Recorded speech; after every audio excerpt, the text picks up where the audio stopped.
আজকের এই ভিডিওতে আমরা আপনাদেরকে জানাবো হযরত ফাতেমা রাদিয়াল্লাহু তাআলা আনহার ঘরে আটা ভাঙানোর জাতাকল কিভাবে নিজে থেকেই ঘুরতে শুরু করেছিল।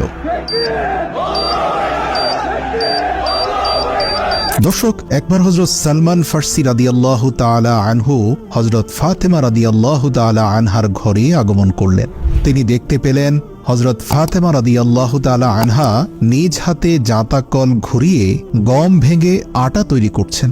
হযরত সালমান ফারসি রাদিয়াল্লাহু তাআলা আনহু হযরত ফাতেমা রাদিয়াল্লাহু তাআলা আনহাকে বললেন, সাইয়্যেদা, আমি তো আপনার খেদমতের জন্য এখানে এসেছি। আপনি অনুমতি দিলে আমি বাকি আটা ভাঙানোর কাজটুকু করে দিতে চাই। আমার প্রিয় রাসূলের কন্যাকে সাহায্য করতে পারলে আমি নিজে ধন্য হব। আর যদি আপনি নিজেই সেই কাজটা করতে চান, তাহলে আমি শিশু হযরত হুসাইন রাদিয়াল্লাহু তাআলা আনহুকে দেখাশোনার দায়িত্ব নিচ্ছি।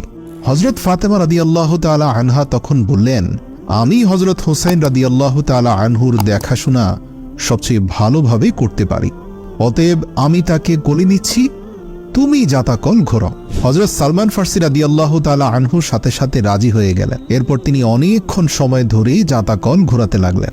মূলত হযরত ফাতেমা রাদিয়াল্লাহু তাআলা আনহুকে বেশ কয়েকদিন ধরে ঘরে একা একা রেখে হযরত আলী বিভিন্ন কাজে বাইরে ছিলেন। হযরত সালমান ফারসি রাদিয়াল্লাহু তাআলা আনহু বললেন, এরপর আমি অনেকক্ষণ ধরে জাতাকল ঘোরালাম এবং আটা ভাঙাতে লাগলাম, কিন্তু নামাজের আজান হওয়া মাত্রই আমি তাড়াতাড়ি মসজিদের দিকে চলে গেলাম।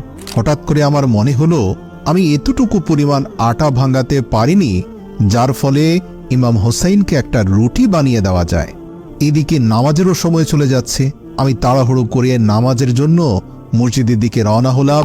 আমি রাসূল সাল্লাল্লাহু আলাইহি ওয়াসাল্লামের পেছনে নামাজ আদায় করলাম। নামাজের পর আমি হযরত আলী রাদিয়াল্লাহু তাআলা আনহুকে পুরো ঘটনা খুলে বললাম।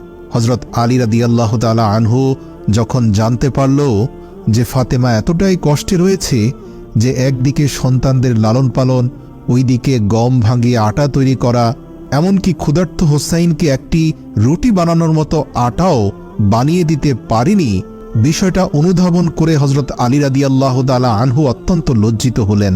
স্ত্রীর প্রয়োজনে তিনি তার পাশে থাকতে পারলেন না। বৃদ্ধ সালমান ফারসিকে তার স্ত্রীর খেদমতে হাজির হতে হলো। হযরত আলী রাদিয়াল্লাহু তাআলা আনহু এই ঘটনা শুনে কেঁদে ফেললেন। তিনি মসজিদ থেকে বেরিয়ে গেলেন, কিন্তু এর কিছুক্ষণ পরেই হযরত আলী রাদিয়াল্লাহু তাআলা আনহু পুনরায় হাসি মুখে মসজিদে প্রবেশ করলেন।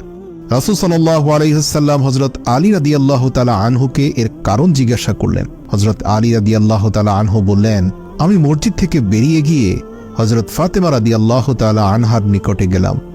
আমি সেখানে গিয়ে দেখতে পেলাম ফাতেমা রাদিয়াল্লাহু তাআলা আনহা ঘুমাচ্ছে, আর হযরত হুসাইন রাদিয়াল্লাহু তাআলা আনহু তার বুকের উপর শুয়ে ঘুমাচ্ছে। আর আমি দেখতে পেলাম আটা ভাঙানোর জন্য জাতাকল নিজে থেকেই ঘুরে চলেছে। এ কথা শুনে রাসূল সাল্লাল্লাহু আলাইহি ওয়াসাল্লাম মুচকি হাসলেন এবং বললেন, হে আলী, তুমি কি জানো না যে আল্লাহ তাআলার এমন কিছু ফেরেশতা রয়েছে যারা জমিনের বুকে ঘুরে বেড়ায়, যাতে করে তারা আমি মুহাম্মদ এবং আমার বংশধরদের খেদমত করতে পারে, এবং কিয়ামত পর্যন্ত তারা আমার বংশধরদের খেদমত করতে থাকবে। সুবহানাল্লাহ। প্রিয় দর্শক, আজও আওলাদে রাসূলদের মধ্যে এমন অনেক হক্কানি আল্লাহর বান্দা রয়েছেন যাদের ব্যক্তিগত জীবনে এমন অনেক অলৌকিক ঘটনা দেখা যায়। আল্লাহ রাব্বুল আলামিন আমাদের পরিপূর্ণরূপে রাসূলের প্রতি সম্মান প্রদর্শন করার তৌফিক দান করুক। ওমা তাওফিক ইল্লা বিল্লাহ।